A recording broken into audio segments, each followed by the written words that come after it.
right, peace and blessings, peace and blessings. Assalamu alaikum, shalom, welcome, everyone.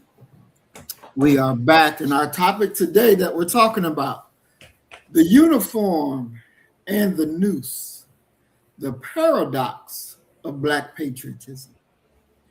As we know, America is currently at war with Iran, a war that, in my estimation, shouldn't be happening, but it is happening. So they are talking about many, many things. And one of the things that Trump has talked about is a draft. A draft so that they can draft people in because they ain't got enough soldiers to fight. Luckily, and I don't know how true it is, but there's only been 7 American casualties at this point. Others are saying that it has to be more than 7, but hey, officially we only see 7. One thing that we have to look at when we're dealing with war is, what do Black people get out of it? We have fought in every war, every conflict that America had. And what did we really get? We're going to deal with those things today. We're going to deal with also, for me, as a former service member, one thing that really gets under my skin now, it didn't used to while I was in the military, but, people would say to me, Doc, thank you for your service. And the other day when somebody said it to me, I stopped and I said to myself, what service did you get? What service did any American get from any war or conflict that America has taken a part in? It is not like, it refreshed the tree of liberty, quote unquote. I think that the Civil War, and correct me if I'm wrong, Doc, but the Civil War is the only war that we got something out of. I don't know of any other war that we got something out of. The American Revolution, we didn't get nothing out of that one. And that was for those other folks. But since that war and the Civil War, I don't see anything that the common everyday man and woman has gotten. And so we're getting geared up to begin again sending people off to die, in my estimation, for no reason whatsoever. What's your thoughts on that, Doc? Well, listening to what you just said, when we're talking about the payoff for wars, I think that we have to be very, very, very careful in regards to isolating Black rewards. I'll say it that way.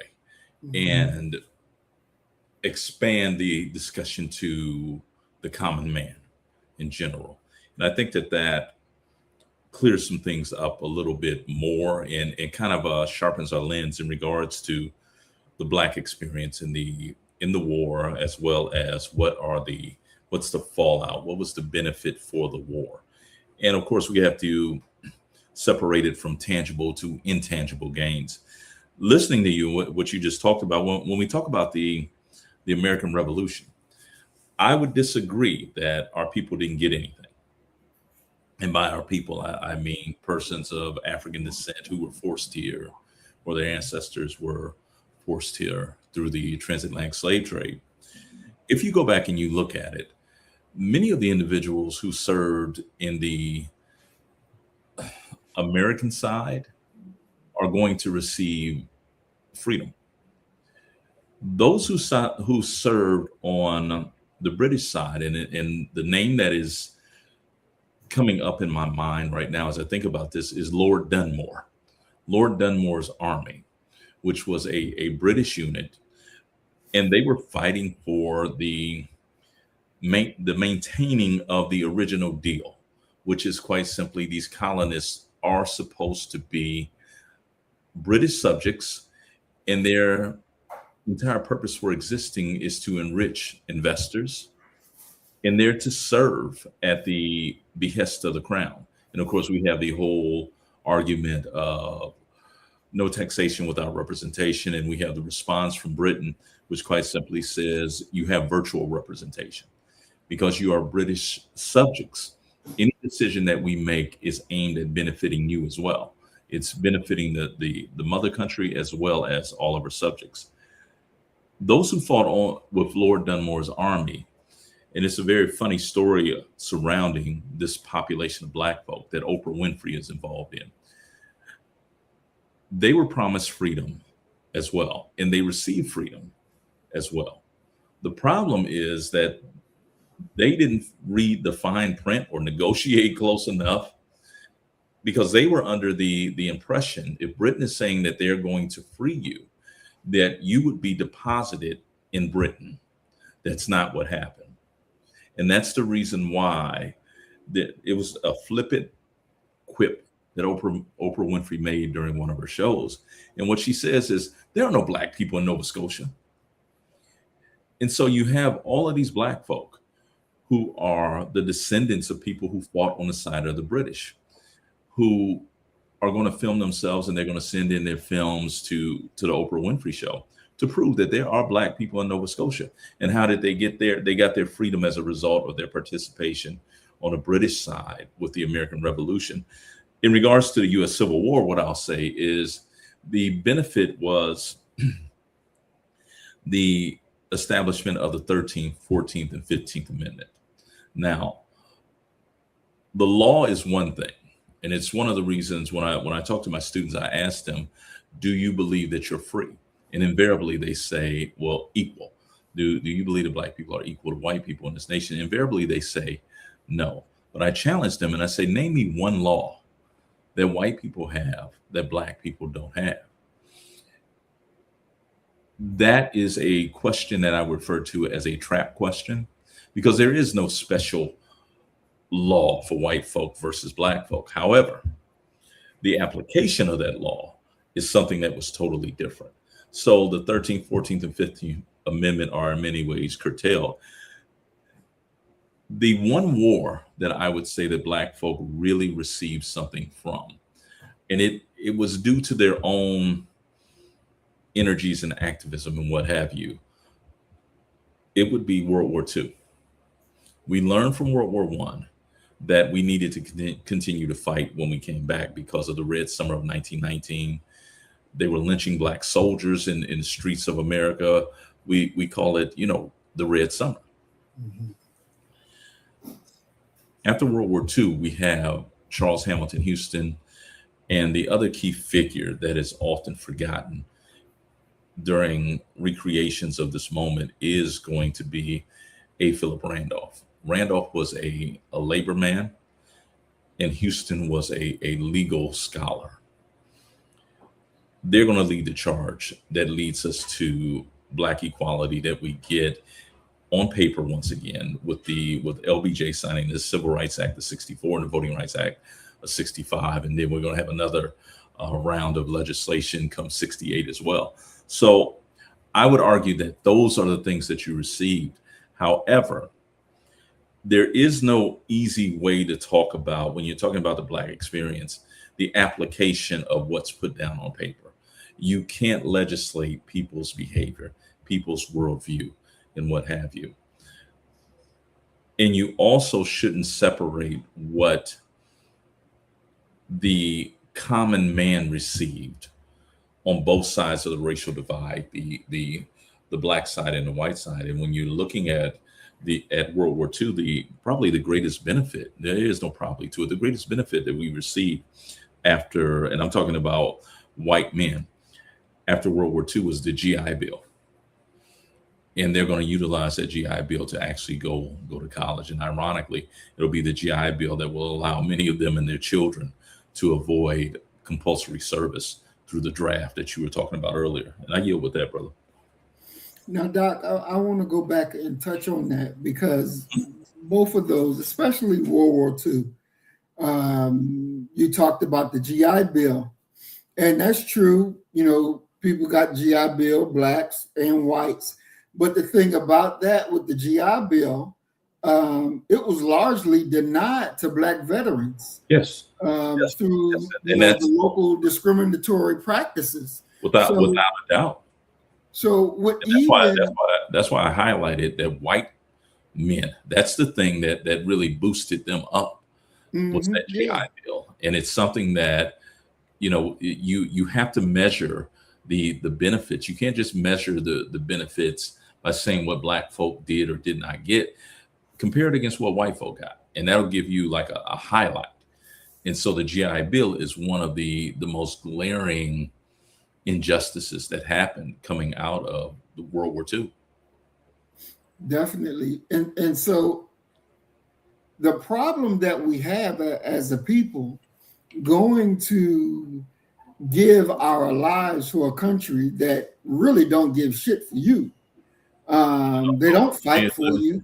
Let me ask you this. Who determines America's values?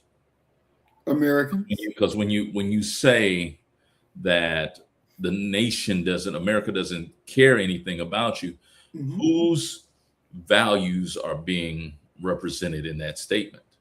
White Americans, because they're the ones who control America. Okay. Now you're saying white Americans. Is that all of them, or is that a sort of a subset of them? Because there are many white folk who are no better off in regards to their daily existence, or in regards to what they receive from wars. That their payoff is very similar to black folk. Go ahead. That could be their lot.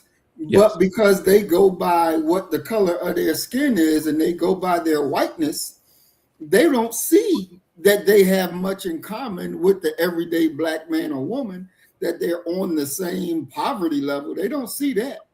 They see their whiteness as their badge of honor, their badge of I'm better than you.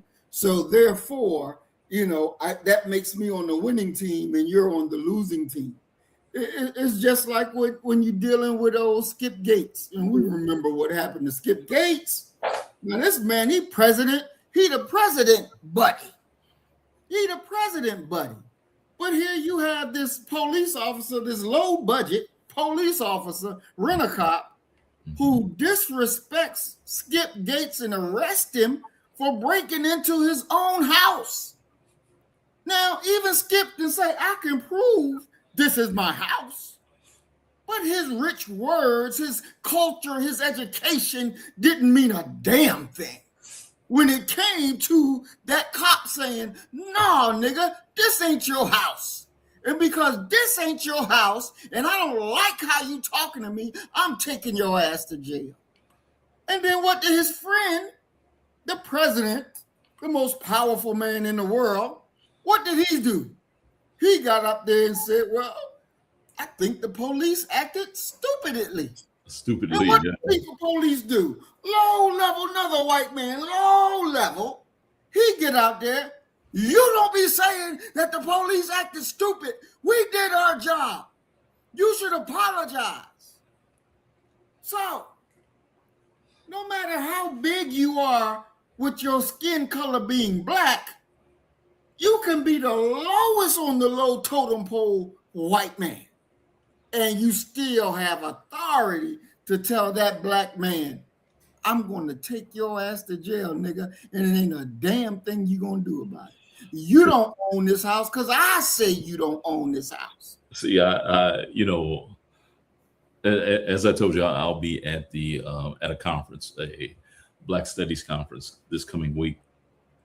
And when this incident happened with Gates, there was kind of a joke that historians who knew Gates and know his politics and I guess his personal life and his leanings or what have you. And they were saying things like, man, that's Gates's fault.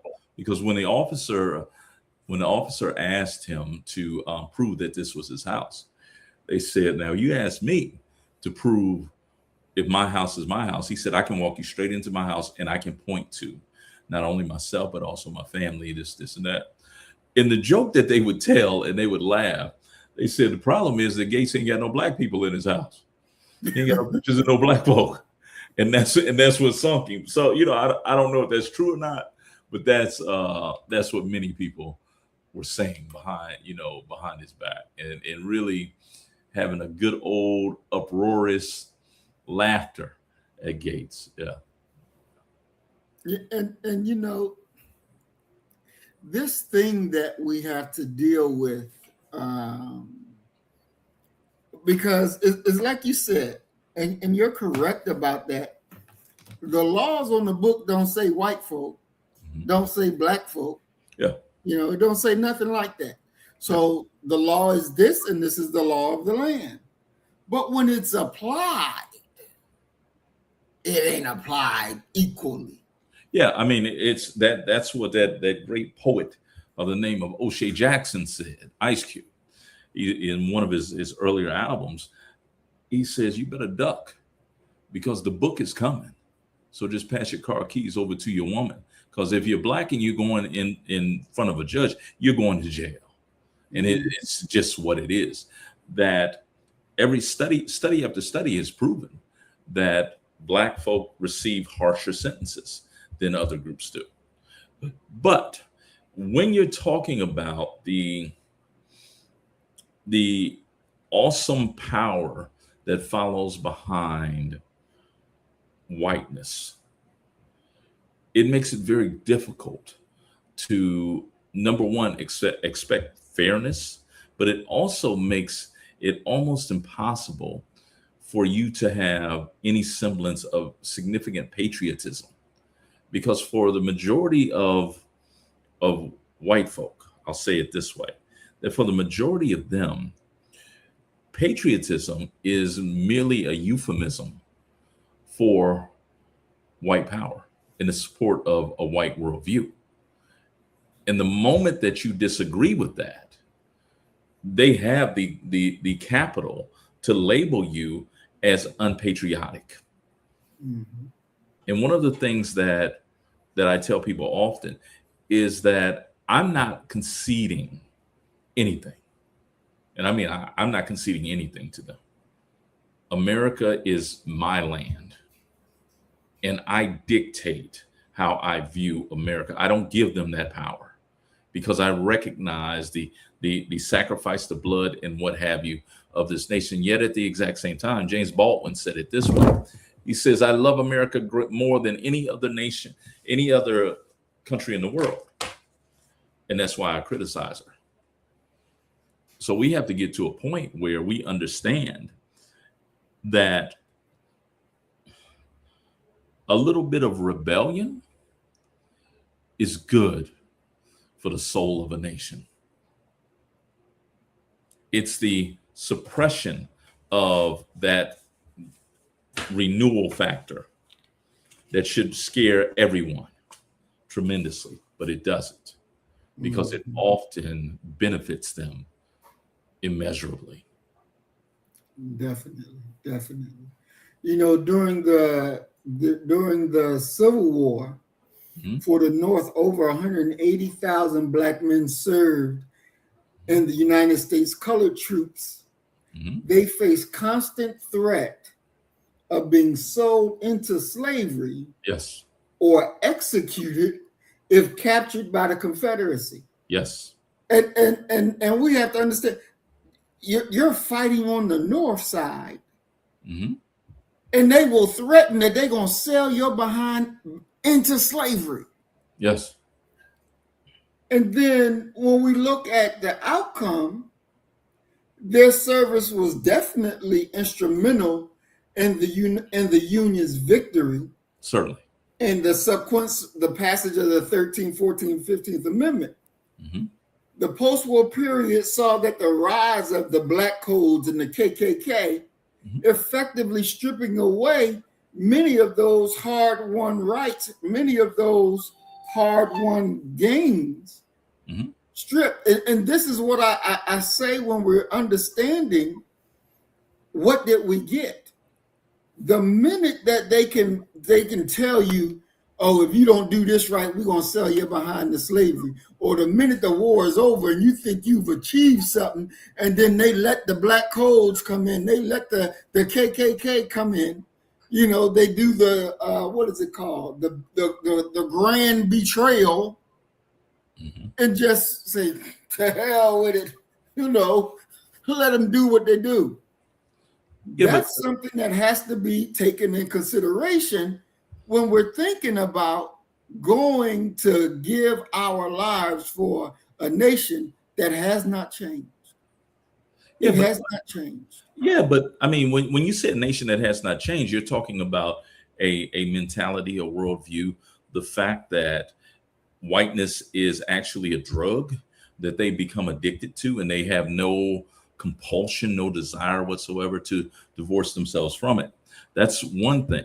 But what history teaches us that we need to really pay significant attention to is this: freedom cost.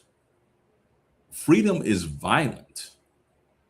And you're dealing with people who are not only interested in being free, but they're interested in expanding their privilege, be it racial, be it economic, or what have you.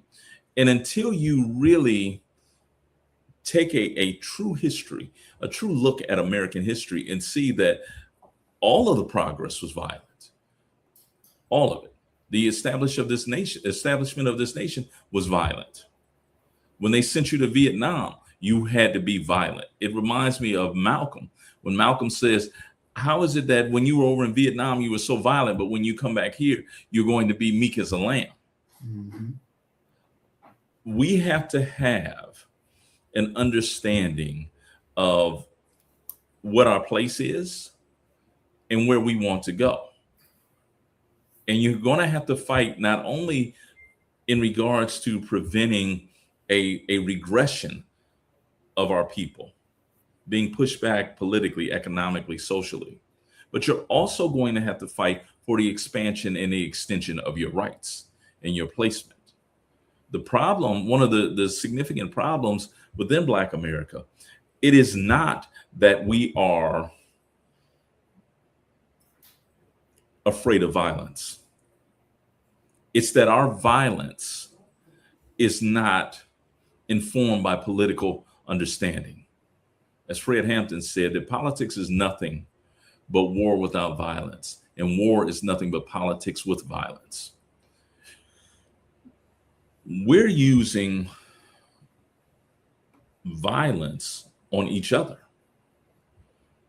and we're failing to recognize that when they build and this is how the majority of Black historic neighborhoods were destroyed. They'll run a highway straight through your neighborhood. Mm-hmm. Destroy. That's violence. Mm-hmm. You need to be violent, not just in the streets against your own people. You need to be violent in regards to where you use your dollar. You need to show some violence in regards to where you stay, what you will stand for and what you will not stand for. You need to show some defiance in every area. So when you're talking about the idea of patriotism in Black folk, yes, we have historically been patriotic, but we've been patriotic without self-interest attached to it. And those days have to end. You can't continue to go the way that you're going. No one is as John Henry Clark said, no one's coming to save you. And so you need to somehow wash your brain, clean your spirit, and recognize who your friends are, who your allies are, and behave accordingly. And anyone that you come across who is not behaving in that manner, I don't care what their religion is, I don't care what their gender is, their sexual identity, whatever division that you want to utilize, they're of no use to us. And they should be shunned and sent out, and let them go live where they want to live. And you know, one thing about that, and I agree, violence is the way to freedom. Mm-hmm. But we're taught to be nonviolent. We're taught to be. We're taught to be. We're taught by our so-called leaders, by the school institutions that we go to. We are trained to be nonviolent. We are taught peaceful protest. Let's do peaceful protest. Let's don't tear nothing up. Don't burn nothing up. Be peaceful. No. Hold on. If that's the message that our people are getting from American leaders, mm-hmm. they ain't paying attention. Oh, they are paying attention. They're not paying attention. If that's the message that they're getting, they need to pay attention to, remember the adage of do as I say, not as I do. You need to abandon that. Mm-hmm. And you need to pay attention to what they're doing. The Middle East is on fire right now. Why? Mm-hmm. Violence. Politically directed violence. Just mm-hmm. call it what it is. That was you're killing leaders, and your quote unquote president, your leaders are actually saying, we don't care who they elect, who mm-hmm. they select to be their next leader. He ain't gonna live long and we don't approve of him. Mm-hmm. Is that not? That's public. Mm-hmm. That wasn't said behind closed doors. What, you'd be scared to know what they said behind closed doors. Mm-hmm. If that's the refined message that they came out with. Well, no, don't say that you're gonna drop a nuclear bomb on them. Just say we're gonna kill whoever they select. Mm-hmm. Ha ha ha, and put a Grand Theft Auto video together for them so they can see it, because we can do it again and again and again, and that's violence. I don't know who you listening to that could convince you that this is not a violent nation, that this is not a nation where you got to protect yourself. Mm-hmm. And if you don't, you'll be a slave or dead mm-hmm. soon. Mm-hmm. Most definitely, and that's the thing. They don't teach us. They don't teach. They don't even teach this to the public, that you have to be violent with your government to get what you want. They don't teach that. They teach you got the right to protest, but it must be peaceful. There can't be no violence, because we got to have law and order. Mm-hmm. We can't disrupt business, because business has to keep going and do what do. But you can't be out here destroying shit. You can't be out here tearing stuff up, because now you're being un-American. But you're looking, you're going to accept some advice, some teachings from the people who are oppressing you. That makes absolutely positive. No. I'm talking about people in general. Our people have accepted. That is absolutely positively backwards and asinine. Mm-hmm. And mm-hmm. once again, as a man thinketh, so is he. Stop sending your children to learn those lessons. Mm-hmm. And that's really what it comes down to. Mm-hmm. The idea that do as I say, not as I've done, will continue to get you marginalized and oppressed. Mm-hmm. Exactly. You better be prepared to protect your community. You better start developing an understanding of what community actually is. This is 2026. And we're talking about the exact same things that we were talking about in 1806, about forming a community, protecting that community. Because your mind has been stripped down to its very last compound. You won't even defend yourself. Look at what they do when they disagree with the Who won the presidency? With Joe Biden winning, what did they do? They didn't form arms around Washington D.C., hold hands, and sing "Kumbaya." No, they went into that house, and it's hard for me to comprehend how they got that message, and your cowardly self act like you ain't never heard it or seen it before. It's right there in front of you. We talk about George Washington. How do you not get from the story of George Washington violence? How do you not get the political opportunism that comes off of any story about Thomas Jefferson? It's right there in front of you. There comes a time where we have to really accept that a lot of this stuff that we're seeing from our people and our leaders and the followers is cowardice. That you're afraid of these people. Let's just go ahead and say it.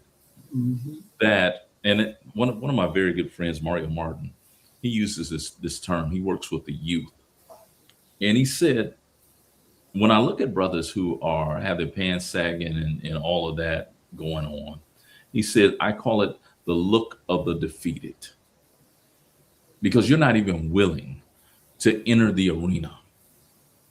You do all that wild talk, you talk that stuff about what you gonna do and this and that, and you're afraid to even appear to do combat with them. So there's no hope when you're dealing with that, because you're dealing with rank cowardice. And the people are, let's call it what it is, they're not uncomfortable enough. And until they get uncomfortable enough, they're not going to do anything. You know, Doc, you said this earlier. You said, you'll be dead if you keep following this, and this. You'll be dead. And see, this is the problem with our people. They are dead, and we know dead people can't think. And this is why when I watched parts of Jesse Jackson's funeral, and I'm looking at nothing but dead people, because they're not thinking. They're stuck in a time zone that benefited them nothing. And they don't want to move beyond that to go really get something, because they're afraid. Dead people can't think. Dead people can't do. Dead people stay dead. And this is the problem that we have even with our quote unquote leadership. They're dead.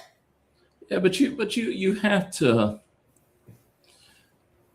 you got to ask yourself, what are the requirements for being a Black leader? What are they? And the best that I can tell is that the most expeditious way to becoming a Black leader is actually getting on MSNBC or CNN, maybe Fox if you want to be on the conservative side. Your leadership is not authentic, because your leadership does not have your best interest at heart. Your leadership is actually trying to escape away from you as far as they can. They're going to protect their money. This is a capitalist nation. They understand that. And as long as you don't offend anyone, as long as you don't offend the wrong people, you're going to be all right. You're going to make some money. You're going to be able to retire to wherever you want to retire and live a luxurious life. Individualism. That's what our people are getting out of these grand examples of what you should be focused on. And the idea of collectivism for our people far too often is a foreign concept. Foreign concept to them. And they're not, I know some brothers who are able to work with each other, but they're few and far between. There are many more brothers that I know who they ain't ready, and they ain't gonna never be ready to uplift Black folk. Exactly. I think, and that's a very good question that you brought up. What is the things that you should have? What are the requirements of becoming a Black leader or being a Black leader? And I think you have to have the historical grounding, the tactical discipline, and a deep, unshakable love for our people, that you won't sell our people out to be on MSNBC, to be somebody that's keep calling to Fox News to say, come on, let's hear you. The biggest thing that Jesse achieved in his life was to speak before the DNC. That was his biggest achievements in his life. That meant something in his world, in his reality, in his view. Certainly. And we got to get beyond that. We're legitimizing bastards. That's exactly what we're doing. We're legitimizing bastards. There's no way. There's no way in the world should they be called leaders. There just ain't no way. Not for us. W.E.B. Du Bois, he said that Black people should close ranks and support the war effort, believing that proving loyalty on the battlefield would end Jim Crow. Yeah. Well, no, I got to defend my brother. Let me defend Du Bois and what he was actually thinking. This was a war that would be fought by immigrants. World War I. It's just what it was. We understood that service in World War I would take a German transplant to America. He had to serve because it's being looked at as a litmus test. This will measure your patriotism. Okay. Du Bois didn't want Black folk to miss out on that. That this would be the war to make Americans. And so he's operating out of that we can come up, but that viewpoint kind of very similar to, and this is why people who know Du Bois, we refer to him as the old man. Du Bois tried everything. Okay. But Du Bois, like the Talented 10th, Du Bois abandons the Talented 10th within 90 days of him saying it. Okay. The service of Black men in World War I, he's going to abandon that within 2 weeks because it becomes very clear to him that they got us digging latrines, service and supply units. They're not going to allow us to fight unless it gets really dire. And he backs off of what he had said. The problem is that document, that letter, Du Bois's writings were always prominent in Black newspapers, so they still exist. But he abandons that within 2 weeks of saying it because it becomes very clear to him that that's not going to be the way.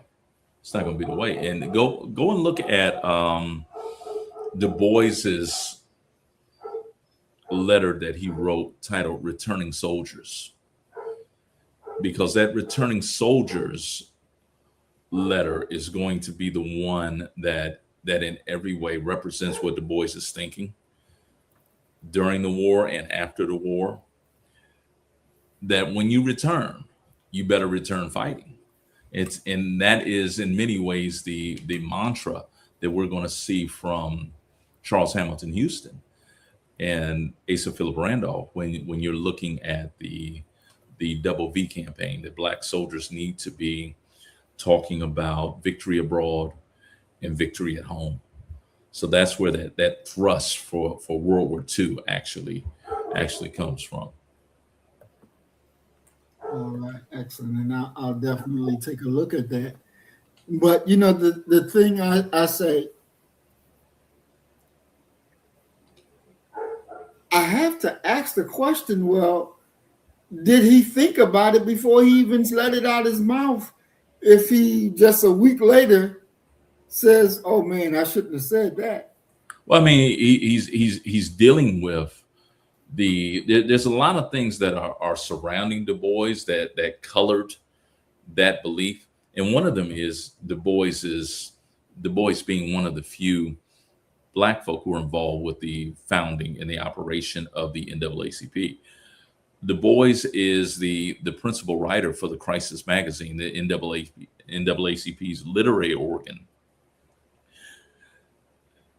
So his writings are very prominent in public, and it appeared, and I can see what he thought, that the nation is going to war, so all hands on deck. And if you, it's ironically the Washingtonian belief that you can out good or excellent or supreme racism. That you have that thought that, listen, if we do these things, then we'll be able to lift ourselves up, because you have to remember that when that's going on, that's 1915. Black folk are just now half a century out of the chains of slavery. 1865 to 1915, 50-year period, exactly. But those hopes will be extinguished in that period between 1915 and 1940, 1941, with the outbreak of World War II, because we learned from that experience that regardless of what you do, you're going to have to fight them to get somewhere. They're never going to just allow you to walk in. I always wondered what happened to this cat, because he actually got put out of the PhD program at Ohio State during one of our classes, the first class that we met with Dr. Joan Cashin. We're talking about history in general. And he makes this point that the reason that Black people receive their rights, and this in many ways ties into what many educators are learning in these white centers of thought. He said the reason that Black folk received their equality in the post-World War II period was due to what white folks saw during the Jewish Holocaust. And so when we come back stateside, they just gifted us our rights. And I remember looking at him and saying, "Do you really believe that?" And he said, "Yeah, I believe that. That's what happened." And it took Joan Cashin, the professor, to say, "No, that ain't what happened." And I said, "Have you ever heard of the civil rights movement?" And he said, "Oh my God, yeah, I forgot all about that." How are you in a PhD program and you're wholly unaware of the civil rights movement? And make no mistake about it, the civil rights movement, despite Dr. King's public relations campaign of nonviolent civil disobedience, it was one of the most violent moments in this nation's history. Period. There's no other way to even look at the civil rights movement as anything other than rife with violence.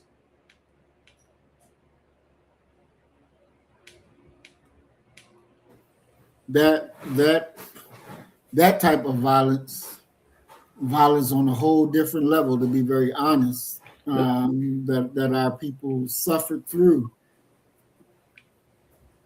We've taken too many beatings to be just upright. We've taken too many beatings.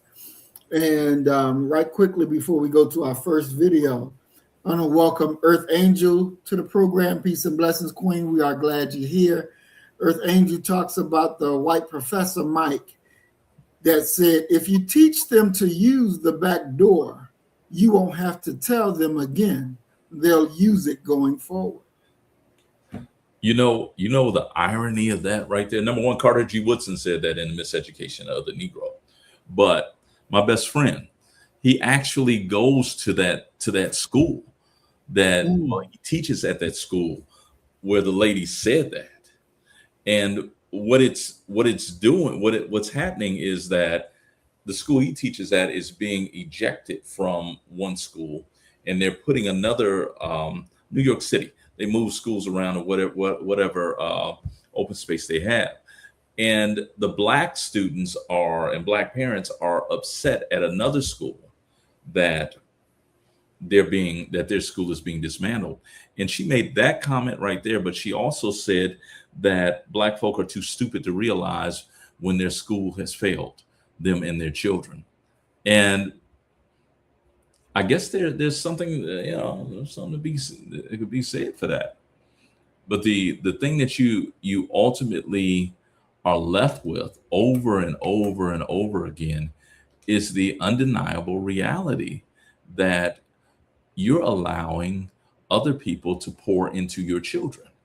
And your children are coming out, as my Uncle Richard would say, ziggity boo crazy. You want to know why black children are unruly? Look at their teacher.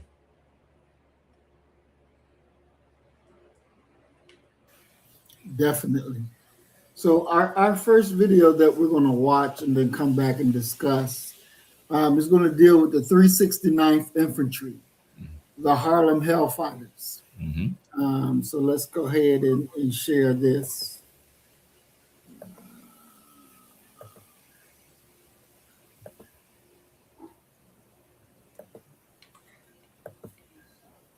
Oh, and before I do that, let me not forget to welcome Mac 285. Peace and blessings, Mac. We're glad you're here.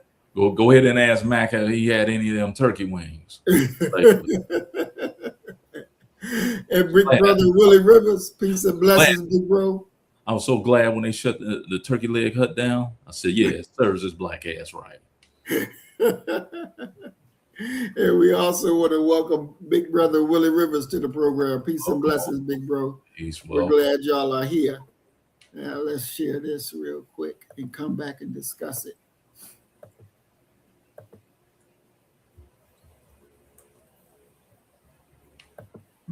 The Harlem Hellfighters was a regiment of New York National Guardsmen in the First World War.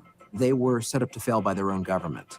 They were humiliated, degraded, eventually given to the French army as a throwaway. And they ended up coming home as one of the most decorated units in the entire U.S. Army. The Harlem Hellfighters are one of the most important regiments in American history. In World War I, they helped to establish to the entire world the power of black soldiers in the military. It was very difficult at that time for African Americans to get into the United States military because there was this perception that African Americans would not do well in battle. They had to overcome the prejudice of their own countrymen and yet also perform ably on the battlefield. Like so many units of African American descent, when they go overseas, they're not sure what they're going to do. Are they going to fight as infantry? Or are they going to be stevedores and load ships? Or are they going to be labor units and cut wood? And so they're committed to labor duty, they're unloading ships, building latrines, those type of support services. And as you can imagine, these men have been trained and they're willing to fight, they're ready to fight, and this is stressful for them. They were finally given to the French army, which in a way was an even greater insult because in the First World War, when the United States entered, General Pershing, the commanding officer, was very clear that American forces would not be fed piecemeal into the French and British army because the French and British wanted reinforcements. And Pershing said, absolutely not. When Americans join this war, they will fight as an American force under an American flag led by an American general. ... Except for the black guys. You can have them.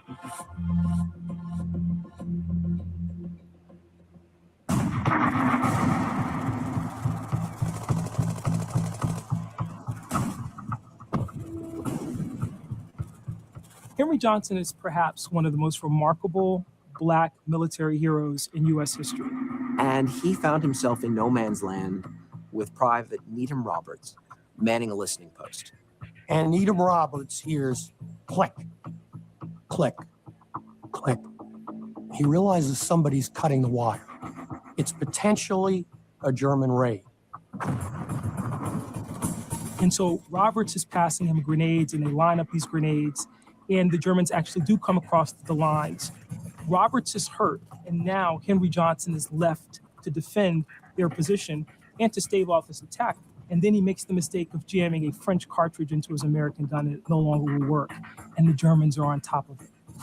He then used his rifle like a club, and then he ended up fighting with a knife against the Kaiser's best and turned them. He's wounded in the fray. He's struck, for example, in the foot, and has a debilitating injury as a result. And he fights them off, he says, for what seemed like an hour. The Germans ran shrieking into the night, all because of one man. It's not until the next morning that people realize what a tremendous act this was. They discover 4 bodies of dead German soldiers. And they also realize from the equipment and other things that are left behind that as many as 30 may have been involved in this altercation. As soon as he drove off those Germans, the French awarded him with the Croix de Guerre, a great honor. Unfortunately, it took about 75 years for the US government to give him the Legion of Merit. Had he been white, he would have walked out of that war with the Medal of Honor.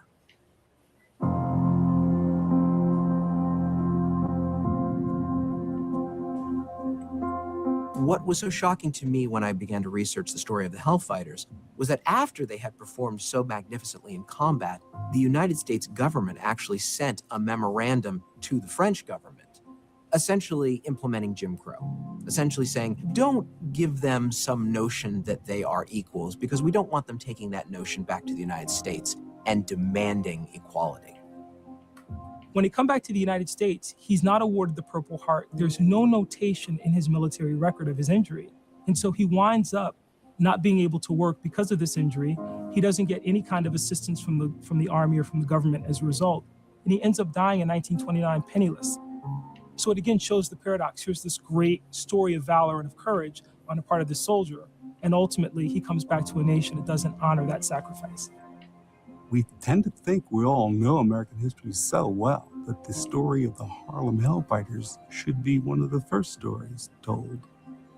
It wasn't about killing other people, it was about being Americans and serving their country well.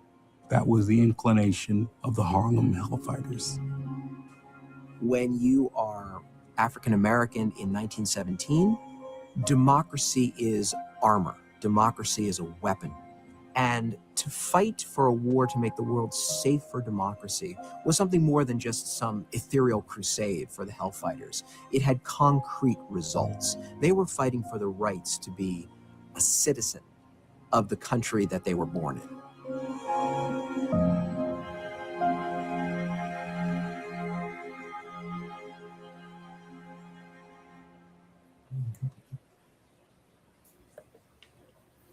All right, and that was the Harlem Hellfighters, and they never lost a battle.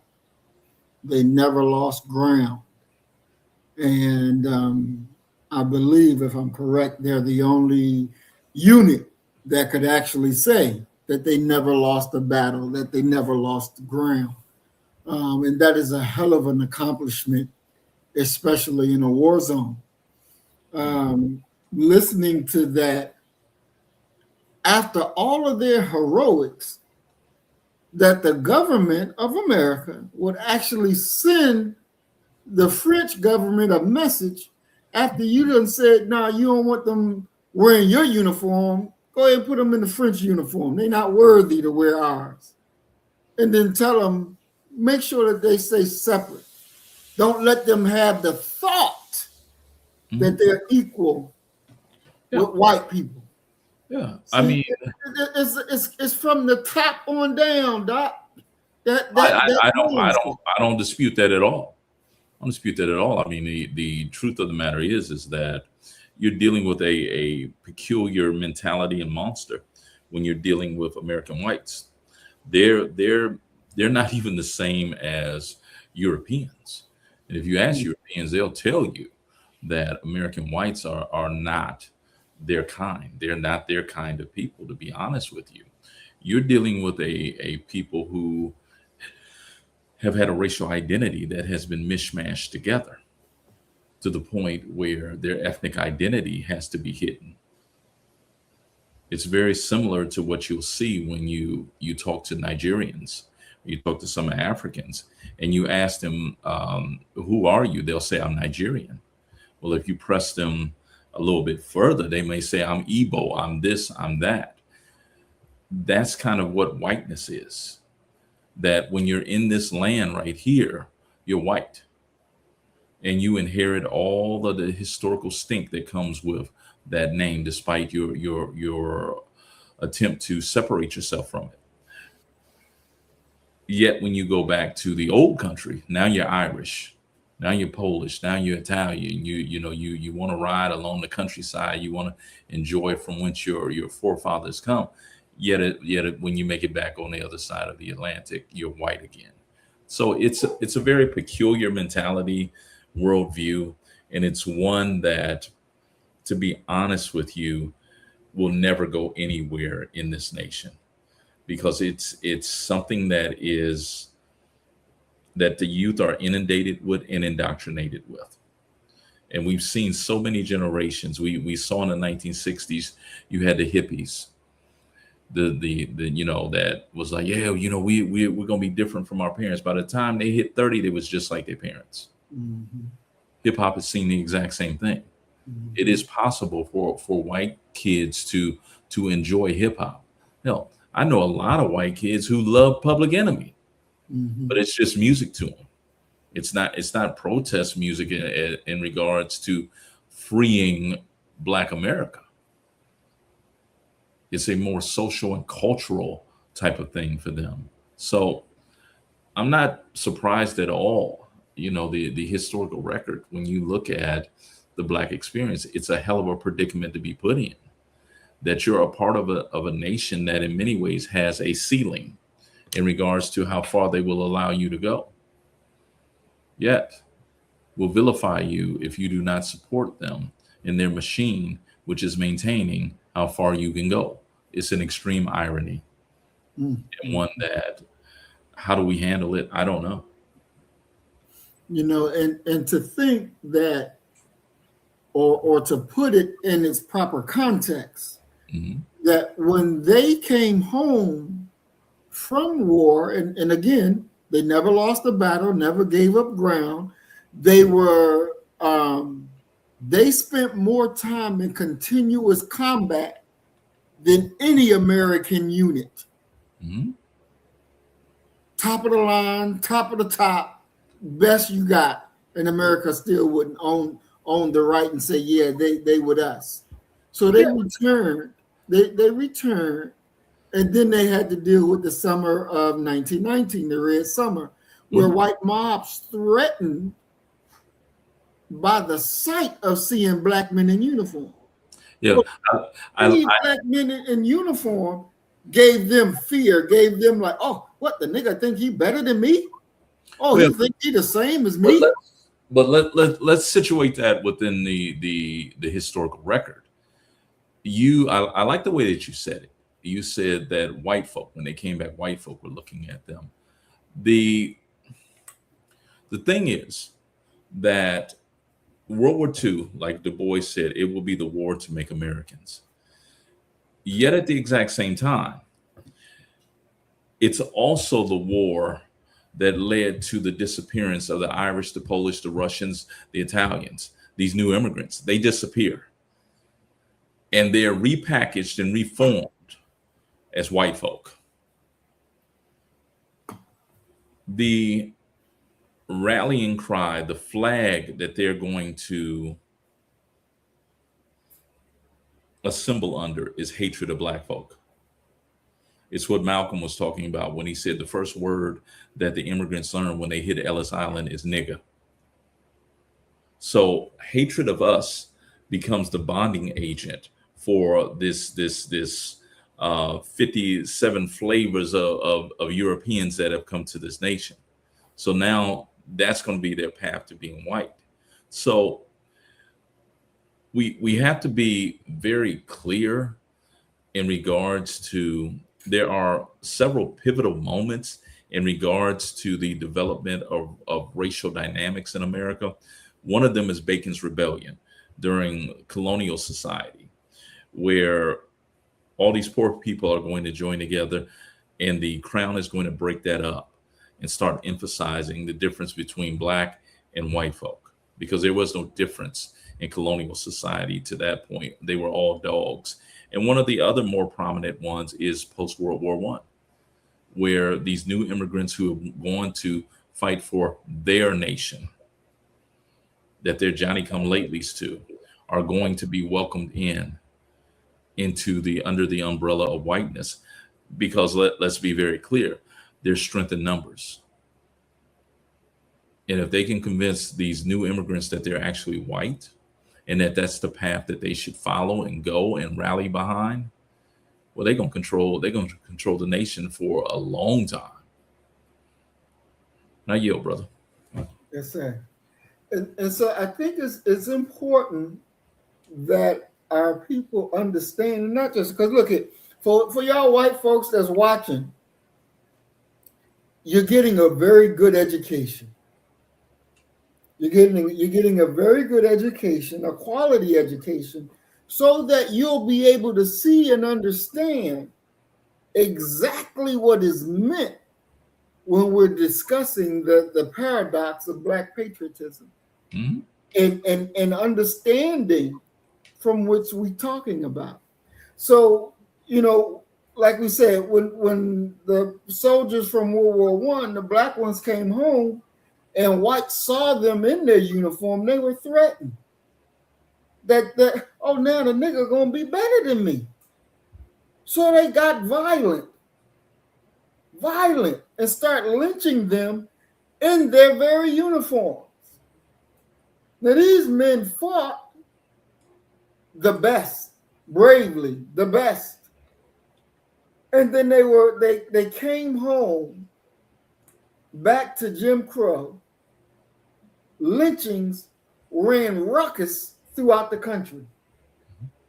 Veterans were targeted, and they were told, we're going to put you back in your place. Certainly. We're going to put you back in your place.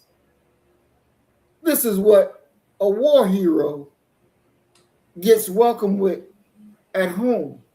And I also want to welcome Emerald Jules to the program.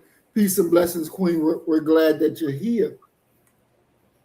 Yeah, but you also have to situate what's happening in the post-World War II period within the ending of a world that white and new immigrant males had. It was a time where they could be men. They could be a man's man, because women were largely not working, so they were wholly dependent upon them to provide their material subsistence. In saying that world is ending, you have to think that when the war breaks out, Black folk are still by and large overwhelmingly in the South.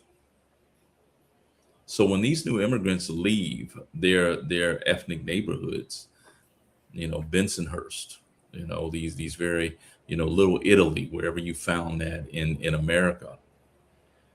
By the time they come back, Black folk are in those neighborhoods and in those areas. So a part of it is coming out of xenophobia, a fear and hatred of Black folk, and the fact that they just came back from a war and they just continue that war. They're going to be ultra violent, but only towards Black folk. Only towards Black folk. And I yield, brother. And so dealing in World War II, the Black community was a little bit more skeptical about going out there to get into the war, because they understood what they got from World War I. And this is where Du Bois in his comments to urge you to go try it again, to go be Americans again. Du Bois is talking about World War I. That's one of the beautiful things about Du Bois is that Du Bois lived for so long. Du Bois does not die until the morning of the March on Washington, and is one of the inside jokes that historians have is that Dr. King killed Du Bois because the last thing that he actually read was that "I Have a Dream" speech. So when you're talking about, and I think that It's the reason why the historical context is so important. That when you're talking about the idea of World War II, we got to remember that people fight wars for a lot of different reasons. And that war by Black folk was not fought for patriotic reasons. It's World War II that pulls America out of the Great Depression. So we were trying to get jobs by and large. Now there's some hope that maybe when it ends that we'll be able to improve our status. But the fact that they're fighting under the banner of the Double V campaign is a hell of a sign that they understand that we won't make, and they're committed to not making the same mistake that they made during World War I of coming back and being slaughtered in the streets of America. When we return fighting. Okay, so and thanks for that correction, Doc. I meant to say the Pittsburgh Courier, because it was the Pittsburgh Courier, if I'm correct, it was the Pittsburgh Courier that launched the Double V campaign, Victory Against Fascism and Fascism Aboard, and Victory Against Racism at Home. Mm-hmm. Mm-hmm. Right? Okay. Yeah. I mean, So, you have to understand that America actually goes so far because they know that they're going to need Black soldiers' contribution, even though they're still dealing with a segregated army, a Jim Crow army. But they know they need them. They go so far as to create a public relations campaign. And that public relations campaign allows them to actually create the first Black superhero. And they rally behind him. The first Black superhero that the U.S. Army created was actually, many people will say Green Lantern or T'Challa with the Black Panther, but it's actually Captain America. Captain America was used to drum up support amongst Black folk to come and serve in this army because of all of the stink and all the funk that was attached to what happened with all the previous wars, especially their treatment in the post-World War I period. okay, excellent. You know, I found a video of the returning soldiers thing. So I want to show that before we jump into World War II really quick. Mm-hmm.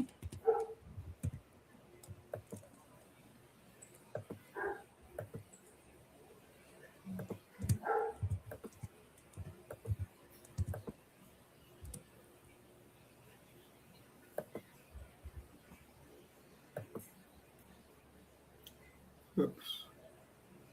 Was a regiment of New York Nat.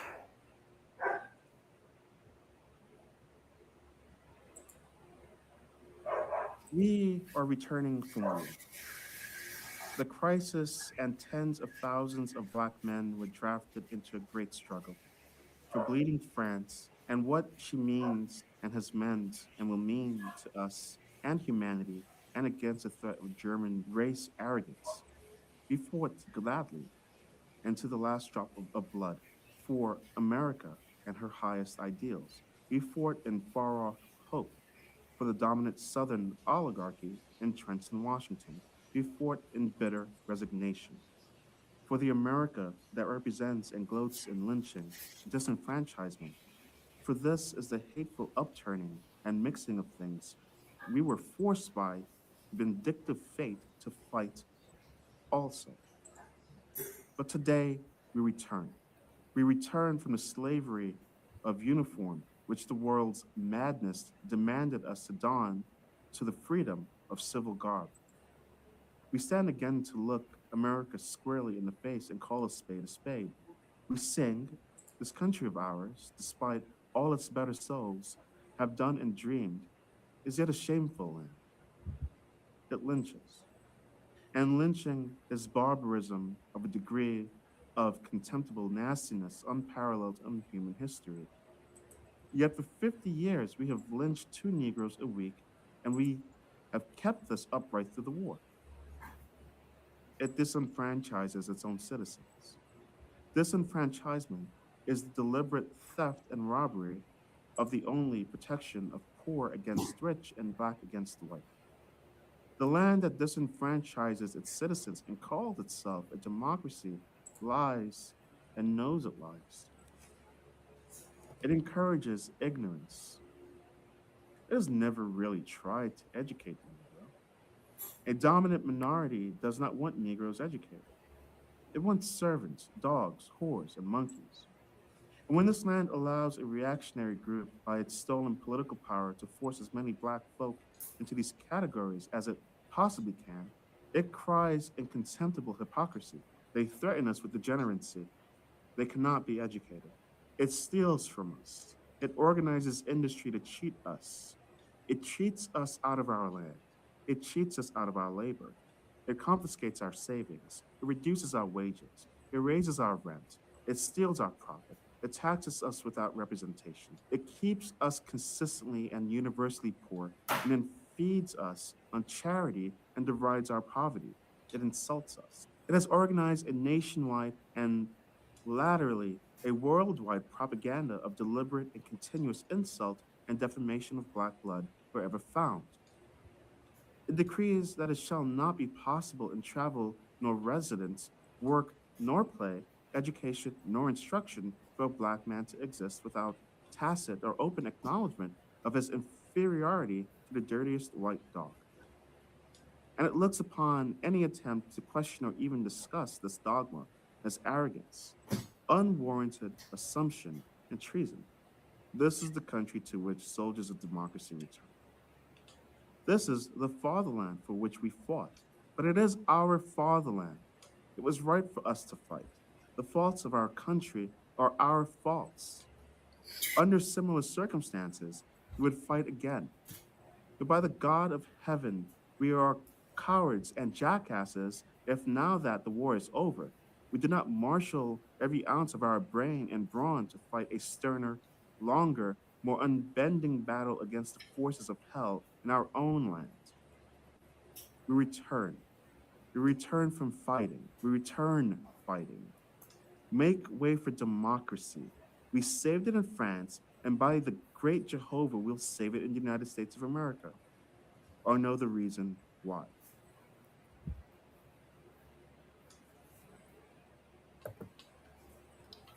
Well, I definitely wasn't expecting to hear that. God damn. I mean, America faults are our faults, really? No, I can't buy that one. And then we're cowards and jackasses if we don't go plead for their democracy instead of saying, look here, come home, build your own schools, build your own businesses, do for self. I wasn't expecting to hear that. I wasn't expecting to hear that one. That was a shocker. I thought he was going to be more reality minded after coming from a war, and as he said, you know, we were being lynched. Mm-hmm. Every day of the war, black people were being lynched. Mm-hmm. But then you say, then you come back and you say, America faults are our faults. Mm-hmm. How do you make that to be 100? Because I don't find that to be true at all. Well, you know, the thing is that it's an argument that is being created with the idea of this land is our land. This is, you know, this is our home. And so operating out of that position, that this is a land that for all intents and purposes is our home. That's where you're getting that argument. And it's in many ways a argument that I find difficult, historically speaking, because it is banking upon the idea that those that are oppressing you have some consideration for you and have a understanding that uplifting you is also uplifting the nation and therefore benefiting them as well. They've never looked at it that way, and they're not going to look at it that way. They're going to look at it through the lens they've always looked at it through, which is quite simply that it is impossible for you to have excellence with Black folk involved in any process, and that's a problem. I think that, and Jerome, I just want to welcome to the program, but I'll read this comment. This is interesting. He said, I come to believe that the Black man is on parole. Mhm. Where is this freedom we were promised? We are not and have not been American. Mhm. The World War was Europe versus the Black race. We lost the war. Now, I say this is interesting, where he says that the Black man is on parole. I find that to be very interesting. Ain't heard that one. But then I don't see how the World War was Europe versus the Black race. I don't see that. Do you get that point, Doc? No, I don't really understand that. I would be able to better understand it if he was talking about in the aftermath of World War II, that you have a situation where you're going to have a mad scramble for Africa, and Africa is going to be carved up. But that's post World War II, where they really get down to the brass tacks of dismantling Akibulan. Right. Well, maybe that's what he's talking about, because in that aspect, I could understand that as well. And Jerome, if that is what you're talking about, just let us know. Yeah, he doesn't say World War II. He Okay. says the World War. World So War. he's not constraining his contribution to World War I or World War II. He's talking about the war. I believe the global war has always been Europe versus the Black man. Okay, gotcha. Or the Asiatic Black man, as some people. There you go. As some people are known to say, the Asiatic Black man. Excellent. 100% agree. 100% agree. But I would think, Doc, you said after he made that statement, that 2 weeks later he changed his mind. Mhm. But in this letter, I don't see a change of mind. I see a commitment to what he spoke prior. Yeah, but you have to put Du Bois in this. I think that what you're expecting, and it's what many people expect. I think it's natural to expect a linear thought pattern in linear growth, that you would have said this then and you learn from it and it'll be reflected later. Right. Du Bois is not necessarily like that. Du Bois is going to try any and every angle to liberate Black folk. And in trying that, he's going to traverse some of the territory that other people will say, well, you should have learned that that's not the way that they're going to behave and act. Well, that may be an analysis for when he was talking about the idea of racial equality and integration. By 1929, 1930, I guarantee you that Du Bois is talking about socialism and communism. Keep in mind, this is the same man who was heated rivals with Marcus Mosiah Garvey, yet is going to end up calling the first major Pan-Africanist conference. So Du Bois is all over the place. You can't look at Du Bois and say, well, yeah, he said this and then he said this and he should have said it. He doesn't operate that way. The man was everywhere, ideologically. Well, he seems more confused than anything. Well, but see, once again, you can consider it and analyze it as confusion, but in actuality, what it is a man trying a different angle. You know, maybe if we extenuate this, if we try this, it's just that it's I call it the Nasir Jones complex, which is quite simply Nas being so public and so famous early with his first album, Illmatic. Well, because he's in the public eye now, we get to see everything. We get to see all the mistakes. We get to see all the contradictions and what have you. It's happening literally on Front Street. And so that's in many ways Du Bois, if we're being honest.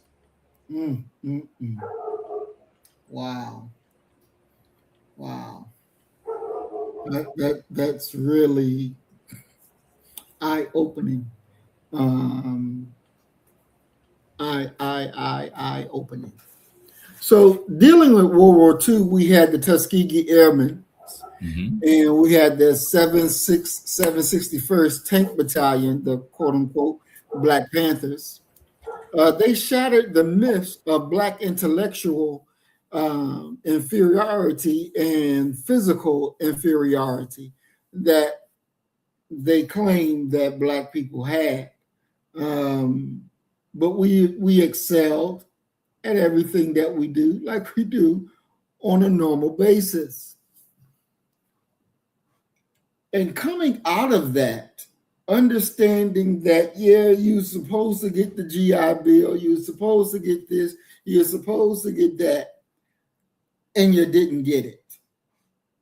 You didn't get it. You were bamboozled. You were hoodwinked. You were robbed. You were stolen from. And since this has happened, you don't get that same economic boost that the GI Bill provided for white soldiers. And this GI Bill was the mechanism of the middle class. If we would have received that, honestly, in your opinion, do you think that would have leveled the playing field for Black folks if it would have been all square on the board and enforced to do what it was supposed to do? No, because the GI Bill it doesn't stand alone. You're operating according to, within the confines of a racist nation. So if you take the GI Bill in and of itself as an independent entity, I could see how people would say, yeah, if we had got the GI Bill, this and well, let's say you do get the GI Bill, and let's say that you go to an HBCU because that's all that was principally going to be available to you, and you graduate with a degree in, let's say, urban planning, something like that. Well, now you got to secure a job, okay, with a government entity that is going to be, and this is being very mild, less than desirous of hiring you. I'll say it that way, that you're marginalized there. And that marginalization that you're going to experience in that arena is going to prevent you from really getting gainful employment that's going to pay you at the level that you deserve to be paid, what your degree and your skills are communicating. But let's say that you did find a job. Okay. So you find this job and it's paying you well, and you're being paid by some miraculous act of God on par with your white counterparts. However, now you got another issue. And that other issue that you got is going to actually be who's going to sell you a house. In what area could you purchase a house? You can't purchase a house that's going to be in the white area. They're not going to sell it to you. You still, this is definitely a moment of racial covenants as far as real estate goes, that it is written into the document that this home, this property can never be sold to a Negro. If you go back and you look at some of these older houses now, they still have racial covenants. You look at Rice University. Rice University, the land for Rice University was given freely, with the understanding that Negroes would never be able to attend there, nor would women. But women got in before Negroes did. White women got in. So you would still be, because you're still operating within the framework of America. You're not operating within a framework where you can actually say, well, yeah, we're going to do woody woo woo woo. No, you can't do those things, because quite simply you're living in a racist nation. So you can get the GI Bill all you want to. You could go and serve your nation admirably and come back with French awards. But you live in America. This is America. And you if you don't believe that racism is going to curtail you in America, I don't know what to tell you. So getting the GI Bill, although a nice thought, and you're correct that it is central to the building and development of what we know as the middle class. However, you would have still been caged within Black America, even with the GI Bill. It's not going to save you. It's just not. Wow. Eye-opening. So there we go again, all from the top. So a recap of the honor or cruelty. World War I, World War II, the uniform made you a target. Mm-hmm.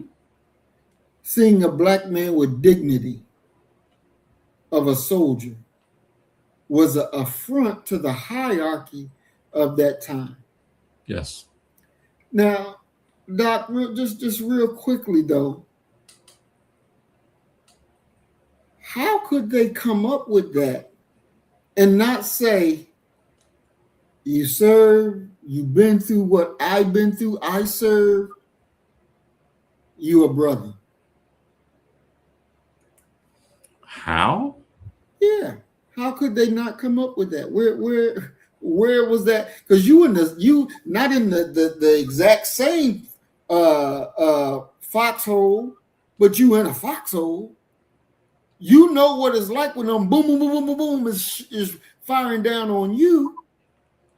And you see your fellow soldier went through the same damn thing.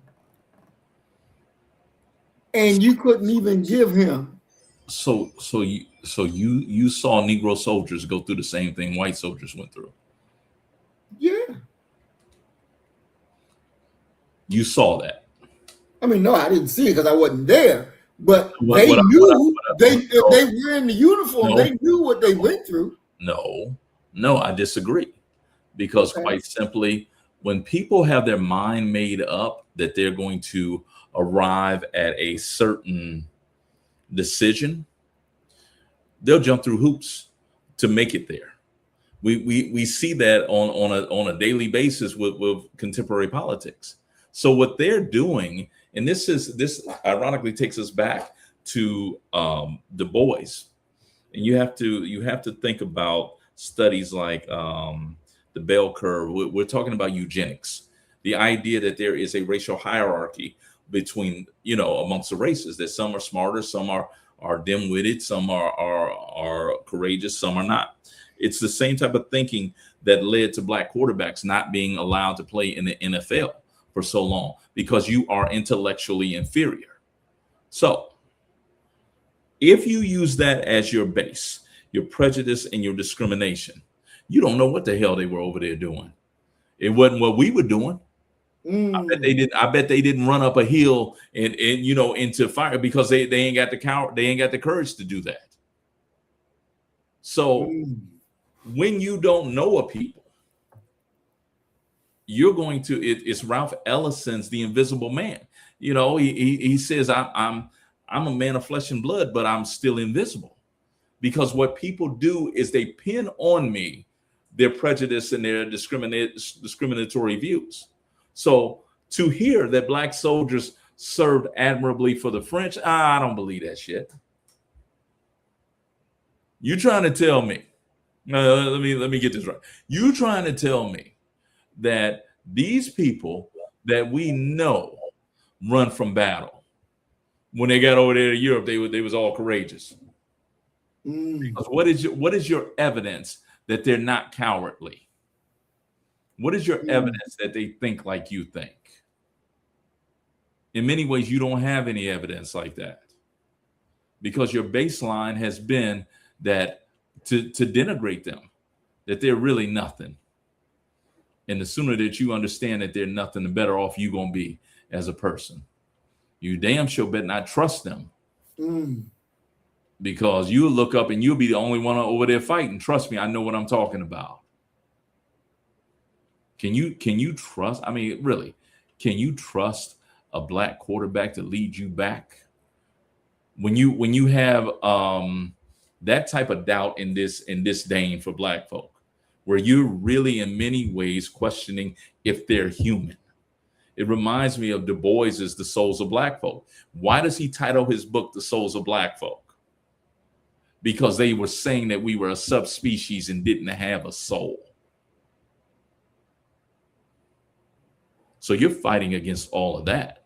So you're giving them much too much credit by talking about, well, you know, they know that we went through the same thing. No, they don't. Not in their hearts. Not in their heart of hearts. They don't know that.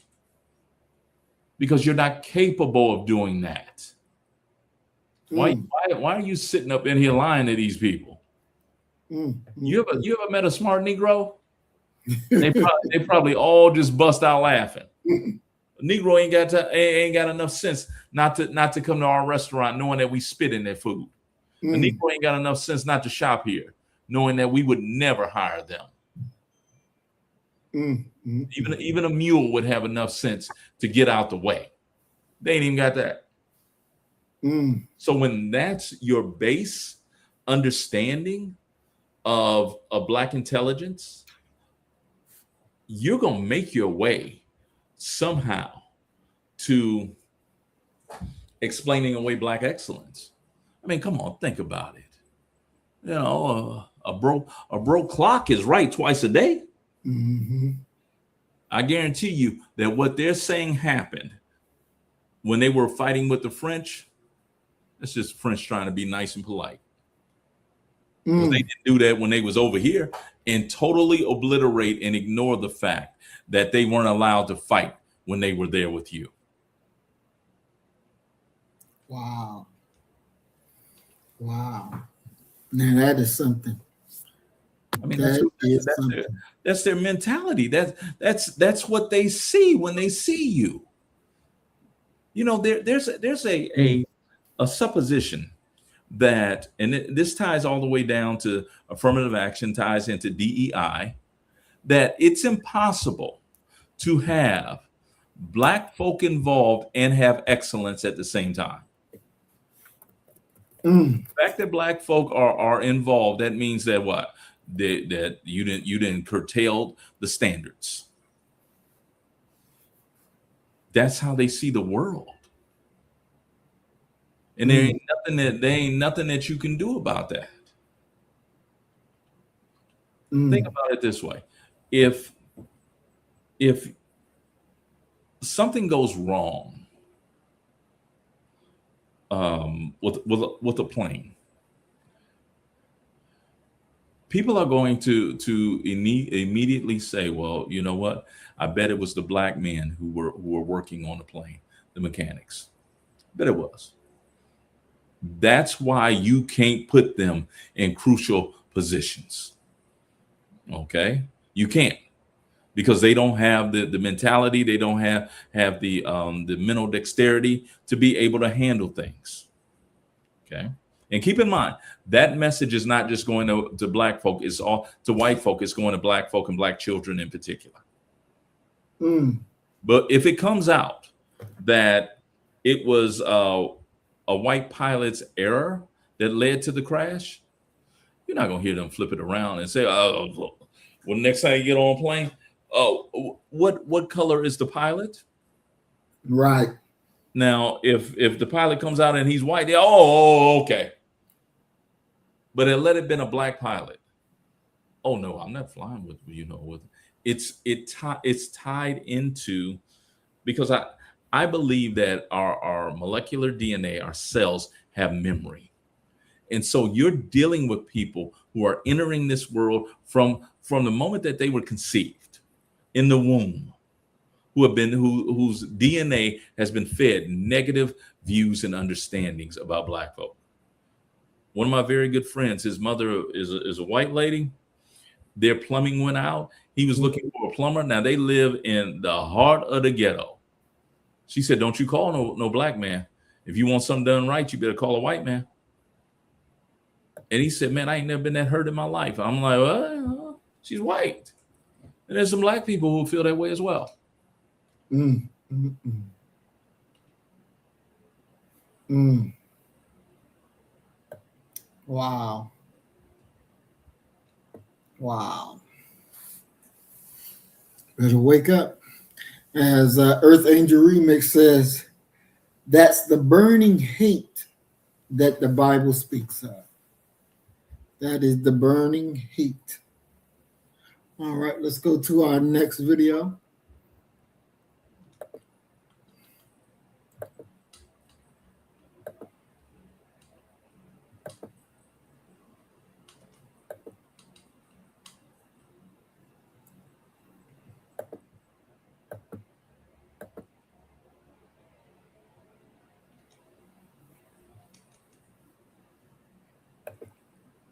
Farrakhan said the black man died in wars for freedom we ain't even got yet. Black men died at Pearl Harbor.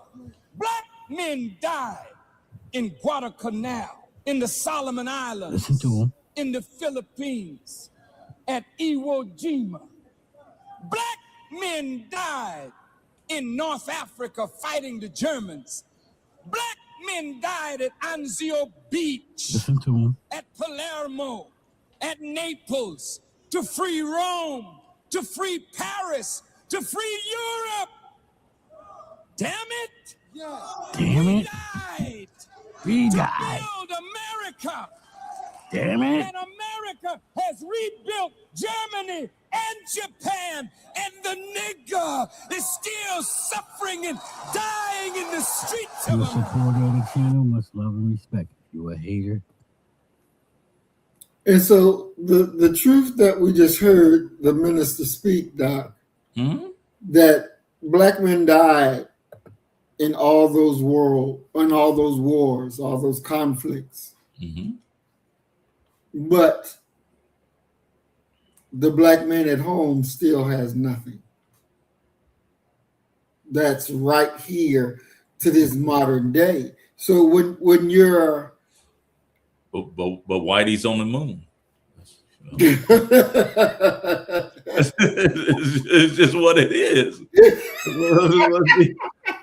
Let's be honest about it. But Whitey's on the moon. But Whitey's on the moon.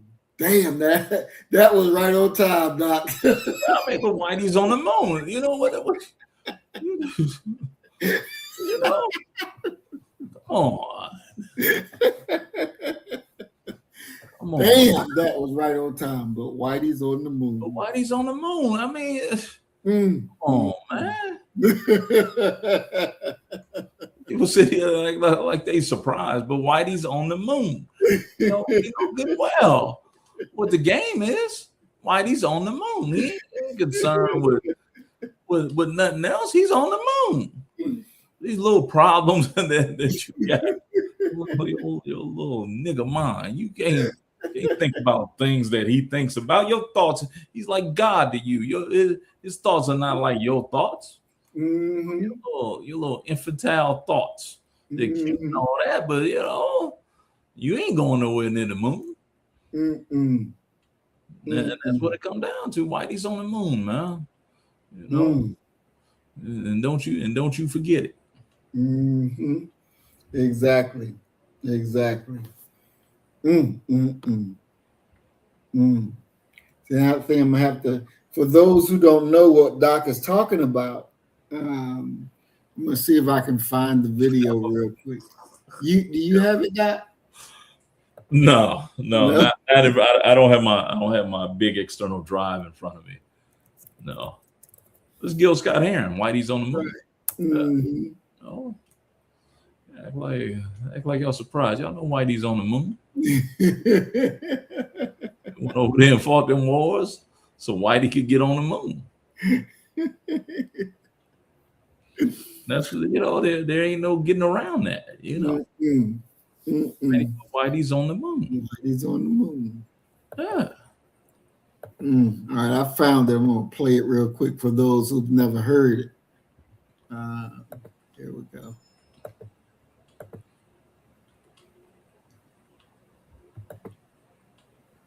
A lot of people may well see this particular gentleman as someone who makes an appearance either in a supporting or non-supporting role in many of the poems that I do. The truth is that the politics that we discuss are not partisan politics in terms of Democrat or Republican. I am a member of the Common Sense Party. And for the longest count of a time, I have felt as though people who said that they did not care anything about politics or were not interested in it were making a political statement in and of itself. The new poetry that evolved in our society concerned the fact that folks wanted to use both words that people could understand as well as talk about ideas that people could understand. One such poem, at least an early poem of ours that went in that direction, concerned the fact that millions and millions of dollars are continually sent into outer space while we continue to face the same problems here on the ground. Poem said, "A rat done bit my sister Nell with Whitey on the moon, and her face and arms began to swell, and Whitey's on the moon. I can't pay no doctor bills, but Whitey's on the moon. 10 years from now, I'll be paying still while Whitey's on the moon. You know, the man just upped my rent last night because Whitey's on the moon. No hot water, no toilets, and no lights, but Whitey's on the moon. I wonder why he's upping me, because Whitey's on the moon. I was already giving him $50 a week, and now Whitey's on the moon. Taxes taking my whole damn check. The junkies make me a nervous wreck. The price of food is going up. And as if all that crap wasn't enough, a rat done bit my sister Nell with Whitey on the moon. Her face and arms began to swell, and Whitey's on the moon. Was all that money I made last year for Whitey on the moon? How come I ain't got no money here? Whitey's on the moon. You know, I just about had my fill of Whitey on the moon. I think I'll send these doctor bills, air mail special, to Whitey on the moon." We have done a number of songs, we hope, that have strengthened our connection with the third world, because it seems as though oftentimes there are attempts to split us up, divide and conquer, keep us at odds with one another so that we never define the things that we have in common. We have more things in common than we do that separate us. The song that we wrote was about people who are sometimes referred to as aliens, or worse still, illegal aliens. And we have insisted that this is to differentiate them from folks who have come here from Mars legally. And these are folks who in our song come across near Tijuana or the Rio Grande. They're brought into this country by coyotes, people smugglers. They're forced to pay mordida, the bribes, to keep from being turned into immigration. And when they do that, they're called pollos, chickens, ripe for the plucking. Sometimes these folks come into this country with only their dreams of doing better and the clothes they got on their back. And this is what we have in common with them. The reason we get up every day and decide to try it again is because we have dreams of doing better. The song is about holding on to your dreams. We call the song Alien.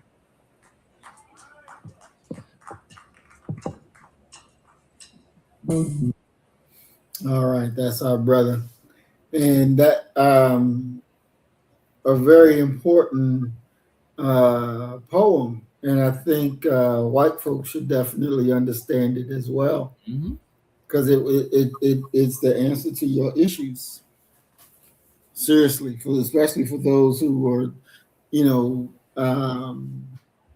I'm talking like Doc was explaining earlier in the program.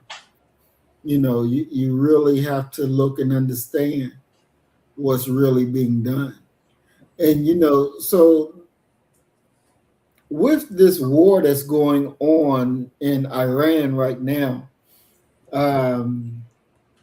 definitely if the recruiter or you get that letter in the mail, say you got to go to war, go to jail. Jail will be a better spot than going to war. Did you happen to see the sister?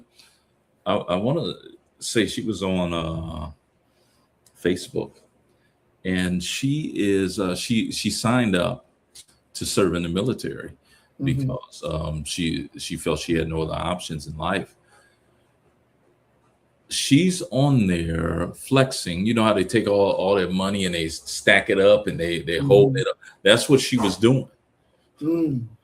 Well, the more recent update that she has is she wants out of her military contract, and she had signed for 8 years.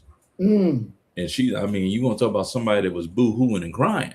She's boo-hooing and crying about, yo, I don't want to go. I didn't know that it was any danger involved. But you thought that you was gonna just sign up and pocket these people money, and it ain't working like that. Wow. So she's trying to get out, but I wish her luck that she's able to be able to get out that contract. But she signed up for 8 years. Yeah, I'm sure if you look at YouTube or something like that, one of those social medias, young black girl. Let me see if I can find it. Who signed up, and she thought that that it was going to be good, that she could put that money in her pocket and she good to go. But no, it ain't working out that way. No, I didn't see that. Yeah, she was distraught about not being able to get out.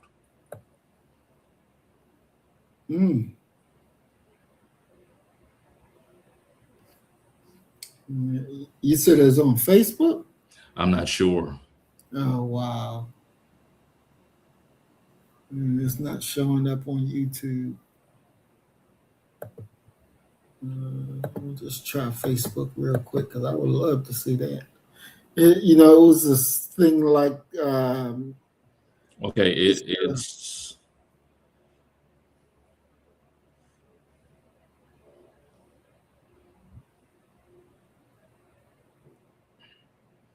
I don't know what I just did.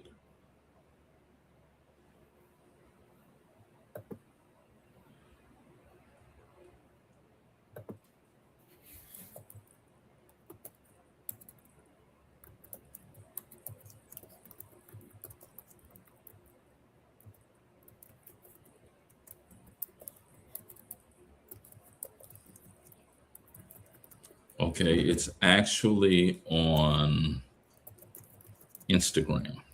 Now,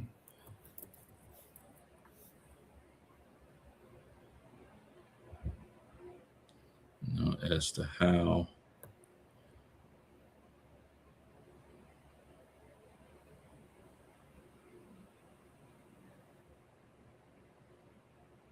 I just sent it to you. Okay. On Instagram, it should pop up. Okay.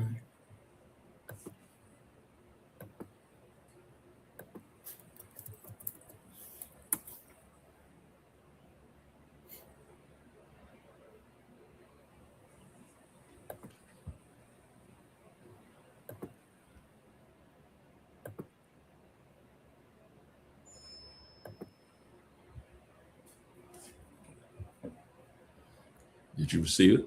Yep, I'm about to share screen now.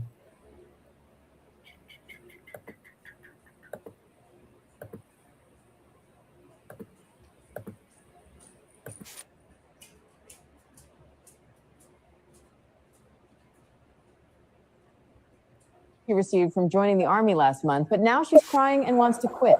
She decided to enlist because she could not find a stable job. She signed an 8-year contract and agreed to possible overseas assignments and deployment to dangerous areas. At the time, she was excited because she received a signing bonus and believed military life would mostly be safe. But things changed quickly. After tensions and conflict between the United States and Iran recently escalated, she was reportedly told she could be sent to serve in the region. That is when the reality of the situation hit her. She said she suddenly realized she might face real danger and possibly risk her life. Now she says she regrets the decision and wishes she could leave the military. However, leaving is not simple. Once someone signs a military contract and enters service, quitting is not an option. If a soldier refuses orders or tries to leave without permission, they can face serious consequences, including punishment under military law or even a military court. Some people say she should have understood the risks before signing the contract. Others say many young people join the military without fully understanding what they are agreeing to. What do you think? Should it be easier for new recruits to change their mind? Wow. The girl was excitedly showing off the money she received from Georgia. Ain't no way. Now, the other black soldier in this video, I actually responded to her on one of her posts where she was telling people to come out, especially black folks, to come out and join. And it's great. And, you know, you can get all this money and it's all this better, da, da, da, da. And I told her, yeah, you only telling half the story. You ain't telling the full load. And when your ass got to go over there in that war and start bang, bang, bang, it's a whole different story.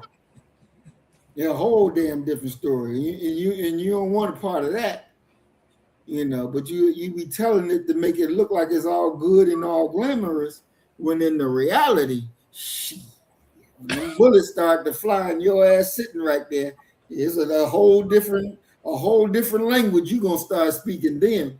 Trust and believe that. Your ass gonna know you speaking in tongues for sure. It's real. It's real. And you know, my whole thing is being there, and it definitely changes you. You're not going to be the same person you was when you left. Totally different.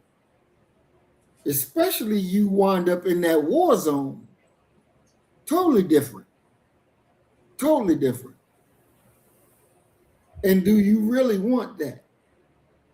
And then imagine you go over there and you done serve in the war zone and you drive and you get pulled over by a racist cop. And he teaches you or shows you that your uniform don't mean shit to him. Mm-hmm. Like so many others that have been done before you. That's it. No more.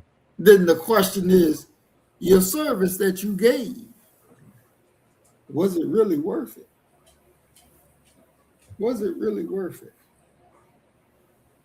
Don't matter, you can be in your uniform and still get beat up, tased, shot, killed. So is it really worth it? Who is the real beneficiaries of these wars? Who is the real benefit? American people ain't benefiting. Who's the real benefit? Well, you know, these are the questions that must be asked. Yeah, I mean, that statement reminds me of, remember Michael Moore, mm-hmm. who did the documentaries? I want to say it was Fahrenheit 9/11. Exactly. Where he's talking to the members of Congress and asking them about their children, if their children had served in the war, and not a single one of them. They looked at him like he was crazy. Like, ain't no way I'm sending a child over there. And so in many ways, when you're talking about who's going to benefit from the war, there's something to be said. And I think that this is more of a negative indictment of the American economy than it is anything else, than a promotion of the military. But when you're talking about benefits, you're talking about long-term, as far as being able to retire at the age of 40, if you're fortunate enough. It's a kind of a very sweet deal if you're able to pull that off. Yet at the exact same time, you're gonna be changed during that time. You know, it's going to come at a cost, and that cost is one that most people, like this young lady, didn't really comprehend and don't understand. you can probably find yourself, because I'm not a vet, but I imagine you could probably find yourself in a untenable situation where you're going to be praying to God that you just are able to make it back stateside. And I'm sure that you have some who are the G.I. Joe types who love that type of thing. But if you're not built like that, and if you're not able to take instructions and directions and things and orders, you're going to have a rough time. A very rough time. A very rough time. I want to show our last video for this evening. And then we can come back and give closing comments.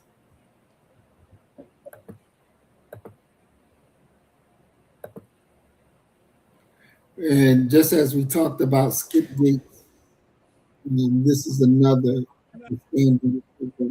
Nazario was eventually an Army officer is suing 2 Virginia police officers after they pepper sprayed and handcuffed him during a traffic stop. This morning, there's also growing outrage after body camera footage of the traffic stop was released. The 2 officers can be heard threatening Karen Nazario before pulling out their guns and pepper spraying him. The Windsor, Virginia officers say they stopped the Army second lieutenant for missing a rear license plate, even though he had a temporary plate taped to the back of his new SUV. Here's a clip of some of the footage. I'm honestly afraid to get out. Can I? Yeah, you should be. Get out. Get out of the car. Get your hands off me, please. Get your hands off me. Get your hands off me. Get your hands off me. I didn't do anything. Don't do that. Don't do that. Don't do that. Nazario was eventually released with no charges, but now he's suing the officers for violating his constitutional right. One of the officers said in a report after the traffic stop that Nazario willfully disregarded their orders to pull over, but the lawsuit says he waited less than 2 minutes to stop. And so, of course, the police officer didn't get charged. He did get fired, but he didn't get charged, neither one of them. And he got the black officer got read the riot act. Now, he was an officer. He wasn't a NCO, but he was an officer. So, but they treated him, as I said earlier, nigga, please, you hear what I tell you to do, you better get your ass out and do it, or else. So, these are the realities of America. Yes. These are the realities. And I think that when you're weighing the decision of joining the military to go fight a foreign war, these are some of the complications that you got to figure out and ask yourself, is it worth it? Yeah. Is it worth it? And I told all mine, y'all not going nowhere. Y'all not going nowhere. It's not worth it for y'all to go out there and give your lives. It's one thing if the country would give something for your lives. But if they don't stand up for your freedoms right here, then you're going to fight for something that you have no idea, and it ain't benefiting you. And these are the questions. And Doc, really, with this new generation that we're dealing with, when they eventually come to power, I don't know what the hell is going to happen. I'm serious. I don't know what the hell is going to happen. It's like, God damn, what's going on here? I don't know what's going to happen. There's no competence. None. None whatsoever. What the hell done happened? Look here. Life has become very convenient for people. And, just dealing with what's occurring in the classroom, these kids are not, the vast majority of these kids are not interested in even reading, let alone learning anything. They feel that they can slide through, they can do chat GPT or some type of artificial intelligence, print something out, and they can hand it to you and give me my grade. I received a paper that was supposed to be about the autobiography of Malcolm X that I know the young lady didn't read. She didn't write that. And not only did she not write it, she didn't read it. At one point of the paper, it says that Malcolm Floyd was killed in the streets by an officer kneeling on him. Malcolm Floyd. I'm reading, I'm like, Malcolm Floyd? Who is Malcolm Floyd?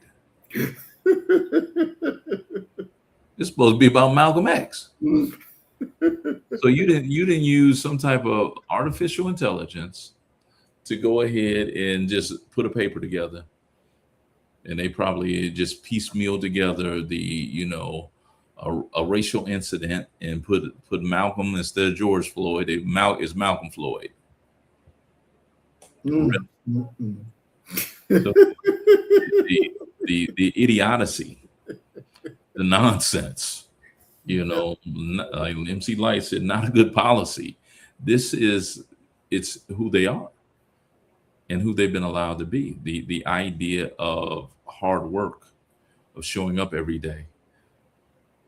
No, they want it fast. They want it easy, and it's a problem, and it's going to become a bigger problem. One of my students said this to me once. He said, yeah, because I got a problem with people being on their cell phones and things like that all day long. And he said, yeah, Doc, yeah, I hear you that we on our cell phones a lot. He said, but you wait till my brother and them get here. They don't get off of their phones even during dinner with the family. They would rather not eat than to have to put that phone down. And that's a problem. What do you do with that as a parent? Earth Angel says, what did you say to her? Nothing, because the situation is that she issued a great complaint against me. That I had treated her unfairly. Now she missed an exam and she didn't turn in that paper. And so I graciously allowed her to do those things, and she AI'd it.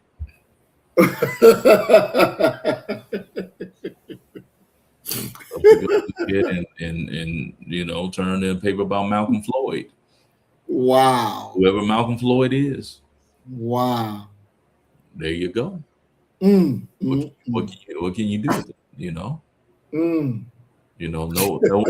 interest in learning. None whatsoever. Wow. On Malcolm Floyd. Malcolm Floyd. I'm reading it like, man, who in the world is Malcolm Floyd?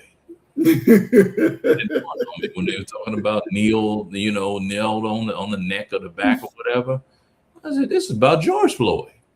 Malcolm Floyd. It's George Floyd. So I either you're comprehensively ignorant, or you just printed that out and walked it over and turned it in. Exactly. So what can you do with that? Wow. And this is the generation that Abe Lincoln warned about. When Lincoln said America will never fall from an external aggressor, she'll fall from within. That's what we're watching. America crumble and fall. The intellectual infrastructure of America is no longer in existence. And anybody who has an ounce of a brain saw this coming. When you had to go and get foreign workers because your workers here did not have the necessary skills, or you didn't want to hire them because you could get the work done cheaper by bringing in other people on visas, you cut your own throat slowly. The problem that we really don't want to ever talk about is that the harsh reality is that for non-poor and working class people, there is no such thing as American patriotism. None whatsoever. The elites are looking at padding their pockets. what's the most assured and expeditious way that they can make money, operating out of the great ethos of the best thing that you can do for the poor is not to become one. So who cares if if the world looks at you as a grifter? Who cares? You got the money. They brother who made national news. The bank deposited $1 million in his account, and he refused to give it back. So they sentenced him to a year in prison. So the question becomes, would you do a year in prison for $1 million? He chose to. Exactly. Wow. And I guess it's his money now. They couldn't retrieve it. He took it out the bank. The brother was Johnny on the spot as soon as it opened up. What? Oh no, I got to get mine. Wow. Got to get mine, yeah. So this is a world that unfortunately it's about money. Who has it, and how do you go ahead and get it from them? Is that? Wow, interesting. All right, closing comments, Doc. Just happy that I'm here. I will make the public confession that we would have been here on Sunday, but I'm on spring break, and I'm a worker. So if anything changes in my day, in my week, that I ain't got to go to work, I don't even know what day of the week it is no more. So that's why we were a no-show yesterday, because I had no idea it was Sunday. I've just been chilling and enjoying life to the point where some people are like, you ain't even went out the house. You're right. I ain't went out the house. I took the trash out and I went and got the trash can. Ain't that enough? I heard they killing people outside. I ain't going out there if I ain't got to. So glad to be back. Glad to be building with you, man. And definitely. So definitely. Yes, sir. Definitely. And, like we always say to everybody, we thank you all for watching. Please definitely like, share, subscribe, and continue being Black first. As we always say, you kill the nigga in you, I'm going to kill the nigga in me, and our God will reign supreme. We are Black first. Today, tomorrow, and forever. Love you, family. Peace and blessings. Assalamu alaikum. Shalom. So you better get the message and get it straight. You're going to need some bridge work. It's simple as that. Because we're living in judgment. We're living in implementation.